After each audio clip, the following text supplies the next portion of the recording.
Pas de courbatures ces derniers temps, pas de douleur, pas de tout. Des questions posées d'ordinaire chez un médecin. Et pourtant, nous sommes devant une usine PSA du nord de la France. Pour assurer la réouverture, l'entreprise a mis en place un protocole très strict. Le déconfinement, c'est pour bientôt. Il va falloir retourner travailler ou continuer à travailler si on exerçait un métier indispensable à la nation, une activité essentielle.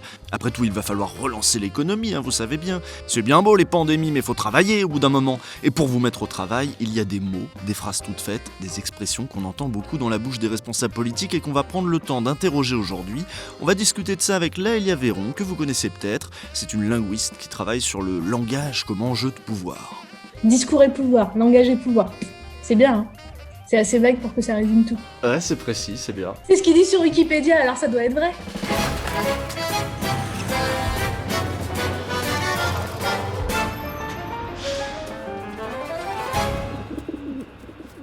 En Italie, ça a confiné sévère. Ils ont fermé les usines, abandonné les chantiers et ils ne comptent réouvrir les écoles qu'à partir de septembre. Au moins, c'est clair. Chez nous, c'est moins clair. On est pris entre plein d'injonctions contradictoires, des discours qui se superposent, s'entrechoquent parfois. Et le but de l'épisode d'aujourd'hui, ça va être d'essayer d'y voir un petit peu plus clair en décryptant les mots du pouvoir.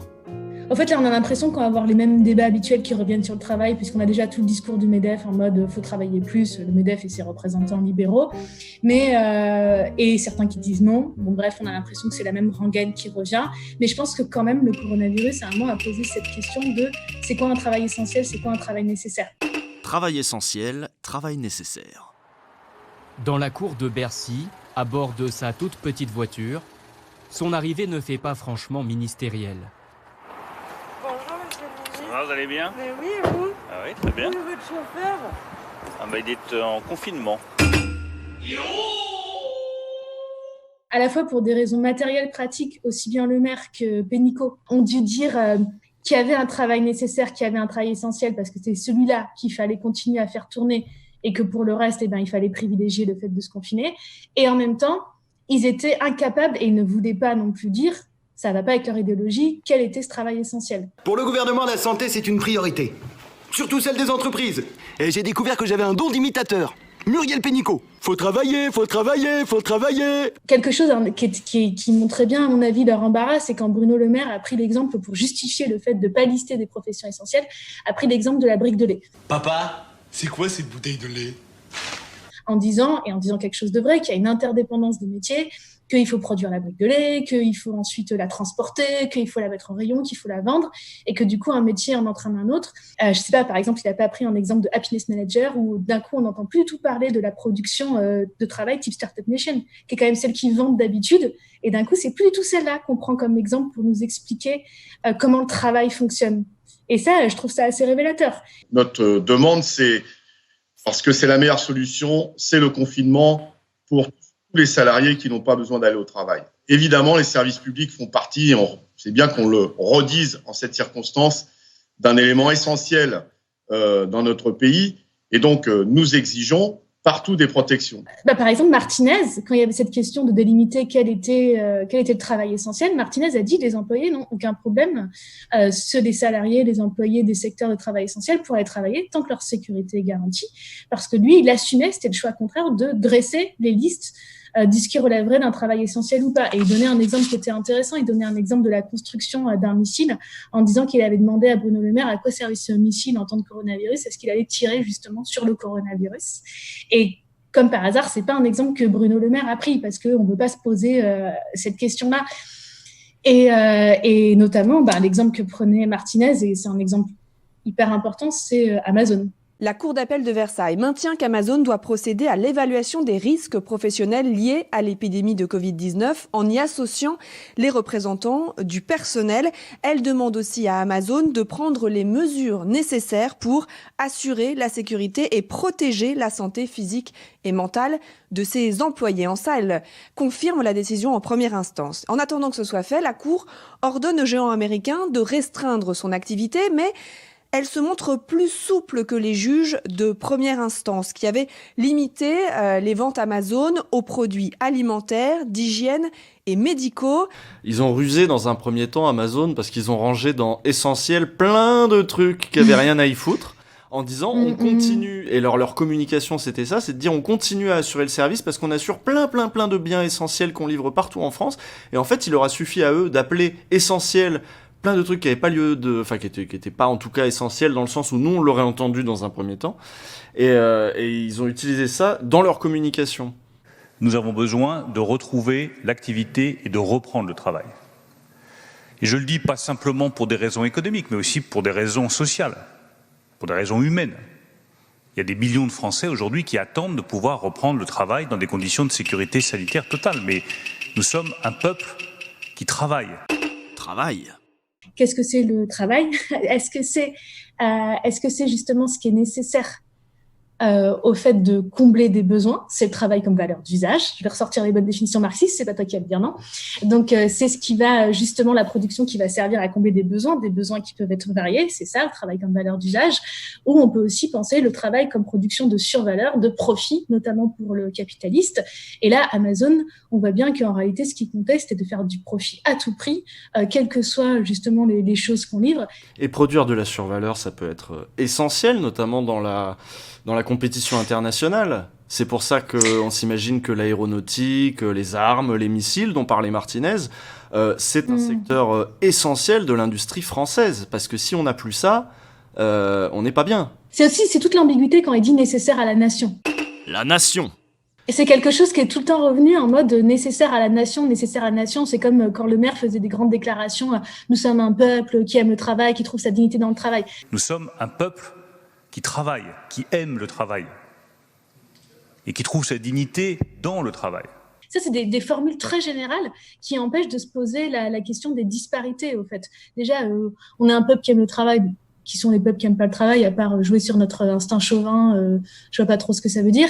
Et puis, au fait, sans doute, il y a des gens qui aiment le travail, qui trouvent leur dignité dans le travail, mais pas tout le monde. Et faire des formules générales comme ça évite de se poser la question. Et c'est pareil, quand tu dis essentiel, indispensable à la nation, ça fait un pseudo-truc englobant et unifiant, alors qu'à l'intérieur de cette nation, il y a des choses qui vont sans doute profiter à certains, un travail qui va être essentiel pour certains et pas pour d'autres. Qu'est-ce qu'on appelle l'essentiel à la nation ? Est-ce qu'on appelle, justement, c'est aussi le problème de toutes des formules très abstraites comme l'économie française. L'économie française. Quand on dit l'économie française, ça peut vouloir dire quelque chose qui profite à certains et pas du tout à d'autres. Très souvent, vous noterez que Bruno Le Maire ou Pénicaud, etc., quand ils parlent de l'économie française, le plus souvent, ils veulent dire le capitalisme français. Qu'est-ce qui est essentiel pour une collectivité ? Encore une fois, parce qu'il peut y avoir... c'est quelque chose qui a été étudié par des sociologues. Là, je pensais à Kecheyan qui a fait un bouquin sur les besoins, mais en disant que les besoins de base, au fait, physiologiques, ils sont très, très petits. Certains, un peu de quoi boire, de quoi manger, avoir un minimum de chaleur, et que sinon, ce qu'on appelle des besoins, ça se redéfinit historiquement, politiquement, collectivement. Et en fait, c'est une question super importante. On peut prendre un exemple ? Un exemple concret, pour moi, c'est la question, par exemple, de l'éducation et des médias. Tu vois, d'un point de vue physiologique, on peut dire qu'on n'en a pas besoin pour la survie proprement physiologique. Après, on peut considérer que, justement, ce qui est essentiel à une collectivité, ça va au-delà de la survie physiologique, que c'est aussi, on va dire, une sorte de survie ou de continuité morale, et que, par exemple, on pourrait dire que les médias, en tout cas certains médias, une culture médiatique, une présence médiatique, est essentielle à la nation. Un exemple, les coiffeurs. Nous allons vite retrouver la Gaule chevelue si nous ne retrouvons pas les coiffeurs dans les meilleurs délais possibles.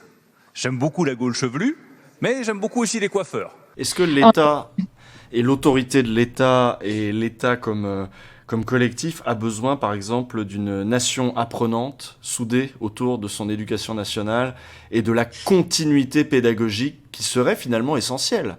Les mois de mai et de juin ne seront pas comme d'habitude. Le but ne sera pas de boucler les programmes coûte que coûte, ce sera de permettre à chaque élève de reprendre le chemin de l'école dans les meilleures conditions possibles.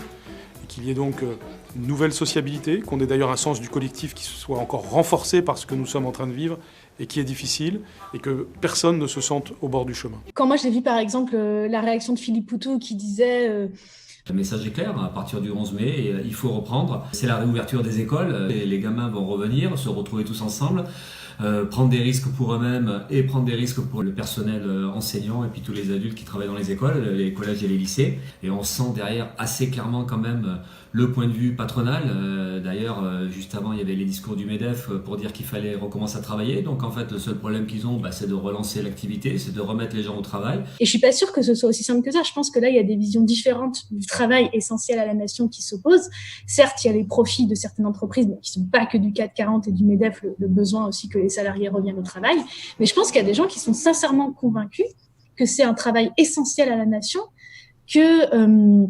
que l'éducation nationale soit présente, et pas juste d'ailleurs numériquement, parce que les profs n'ont pas arrêté de bosser, mais soit présente. C'est pas pour rien qu'il y a des tensions entre du coup Blanquer et Macron en ce moment, et que Blanquer est toujours un peu à côté, précisément parce que cet ancien haut fonctionnaire de l'éducation nationale a aussi un cadre, des références qui lui font faire ce genre de choix, parfois sans consulter où en est le reste de l'équipe sur le déconfinement, parce que lui il veut que l'école reprenne. On sent bien que c'est pas seulement pour les patrons, quoi. On sent bien qu'il y a un truc pour lui, une nation qui marche, c'est une école qui marche. Les modalités que nous définirons répondront à un impératif catégorique très clair. Nous avons besoin d'avoir des élèves au travail et que l'ensemble des personnels de l'éducation nationale puissent travailler dans le respect absolu d'un protocole défini au niveau national et validé par les autorités sanitaires. C'est vrai qu'à des moments, c'est tellement à contre-courant qu'on peut se demander s'il n'y a pas une vision opposée, justement, de qu'est-ce que c'est qu'un travail essentiel, et que s'il y tient tellement à rouvrir les écoles, c'est peut-être pas aussi simple, justement, que c'est pour que les entreprises fassent du profit. Avoir un travail. Mais ça fait réfléchir sur ce que c'est le travail salarié, tu vois, parce que normalement, le travail salarié, c'est pas juste, ça te donne droit à un salaire, ça te donne droit à un statut. Et ça te donne droit à justement des droits qui vont avec, dont le droit de retrait. Et au fait, paradoxalement, ne pas travailler à des moments, avoir le droit de retrait, ne pas travailler quand ta santé est mise en danger, ça fait partie de ton statut de travailleur. La notion de travail, là-dedans, est plus liée juste au fait de produire une tâche, et plus juste liée à la tâche, à l'acte de production, mais à un statut. Il existe bel et bien un lien de subordination entre la société Uber et l'un de ses chauffeurs. La plus haute juridiction judiciaire française a tranché. D'autres chauffeurs Uber pourraient être tentés de demander la requalification de leur contrat de travail. Et pour les salariés de l'entreprise, ce serait alors le code du travail en vigueur en France qui s'appliquerait. Concrètement, avec un contrat de travail, les chauffeurs pourraient faire valoir de nouveaux droits, congés payés, mutuelles ou encore indemnités de licenciement. La crise, elle a aussi montré à quel point le travail, quand il est lié à la tâche, et quand le statut travailleur ou de travailleuse, quand il est lié à la tâche et quand il est plus lié à un statut avec les droits qui vont avec, pour le coup, il va devenir très compliqué en ces temps de crise. Je voulais faire peut-être le lien avec une expression populaire que les gens connaissent sans doute, c'est le fameux on n'est pas aux pièces. On n'est pas aux pièces, ça veut dire on n'est pas payé à la pièce. C'est-à-dire on va pas se tuer. Ah, c'est ça oui. Putain, c'est toi qui m'apprends une expression linguistique. On n'est pas aux pièces, donc on n'est pas obligé de se presser à fond parce qu'on n'est pas, du coup, avec l'arnaque de si tu en produis pas tant. Ah. Quand il y a plein d'activités, par exemple, un livreur, un chauffeur Uber, il est aux pièces, il est à la course, machin. Donc, quand il y a plein d'activités, c'est formidable. Mais s'il y a plus d'activités, et ben là, il se retrouve pas payé. Et là, on voit que cette fragilité dans les statuts, qui ne pose pas de problème tant que tout va bien.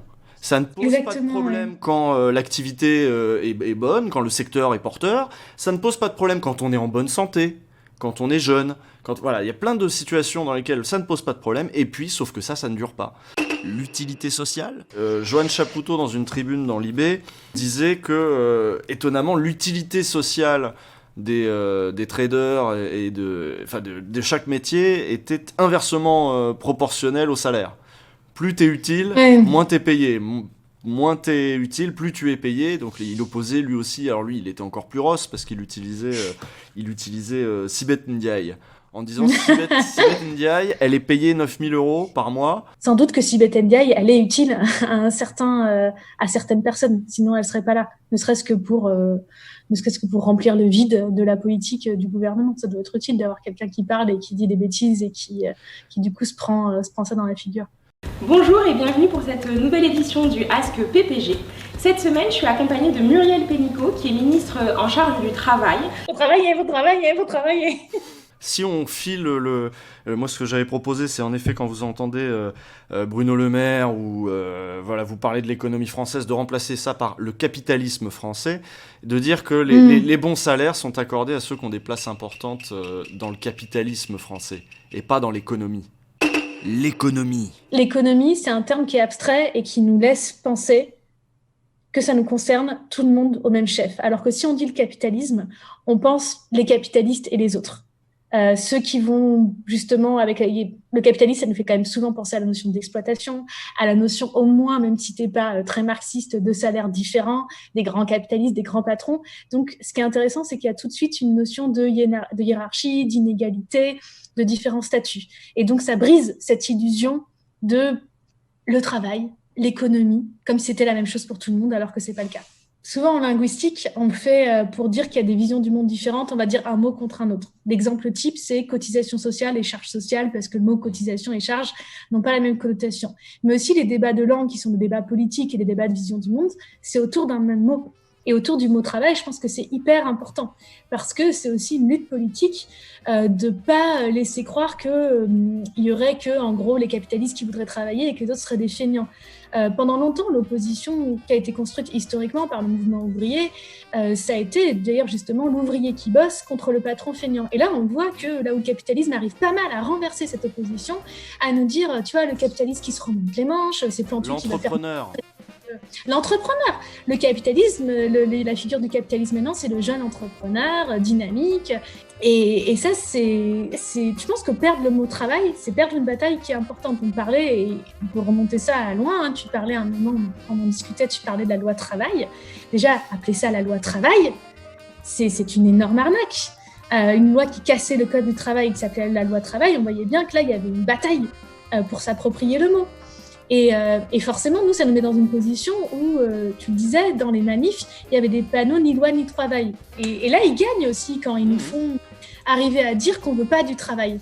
Parce que la question, c'est quel travail ? Les capitalistes vont jusqu'à dire que leur argent travaille. Ah, c'est ça, c'est fou ça. Oui, l'argent qui travaille tout seul. Mais ça, ça fait très Marx et fétichisme de la marchandise. C'est terrible, hein, leur argent travaille. Comme si derrière, il n'y avait pas des gens qui faisaient en sorte que cet argent investi dans des entreprises, machin, transformé du coup en outils de Mais production. tu sais, c'est comme la bourse. On a l'impression que ça marche tout seul, que justement, on n'a rien à y dire, rien à y décrypter. Et je pense que c'est faux. Et qu'il faut vraiment qu'on décrypte ça. Et que c'est vraiment une bataille politique importante. À lundi prochain.